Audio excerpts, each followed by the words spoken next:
Your response to the court ruling regarding this? The Constitutional Court has already made it quite clear that there is an obligation on the side of principals and school governing bodies to reasonably accommodate learners' rights to freedom of religion, culture, belief and opinion in the schooling context, in particular in the dress code context. And it's a travesty that these learners are being made to endure this discrimination. Lisa, just take us through. I mean, I understand there was engagement between the sibling of this little boy first and the principal, and then the parents were brought in. Just take us through the stages that these negotiations went through before they ended up in the legal courts.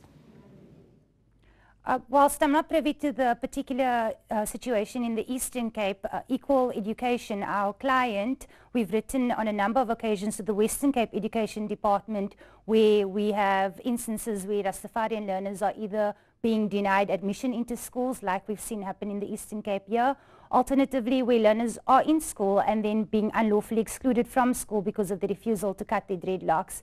What we've called on the Western Cape Education Department to do in order to ensure that this situation doesn't repeat itself is to issue a circular to all school governing bodies and principals clarifying what the legal position is. Unfortunately, to date, we haven't heard anything from the Western Cape Education Department. Now, doesn't this open the floodgates to children who, without valid reasons, would choose not to comply with the uniform or the school rules?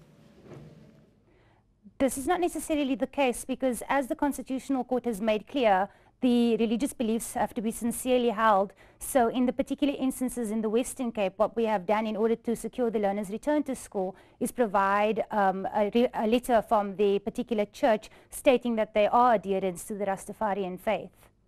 Lisa, what do you expect to be done now? Because it looks like this is being done piecemeal on a case-by-case basis.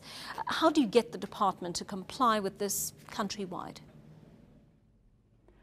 I think that we should call on all provincial departments to issue clear guidance and direction to school governing bodies, be it in the form of a circular explaining what the ramifications of the Constitutional Court judgment is, and explaining to schools and the principals that they have to adhere to the law and they have to accommodate these learners.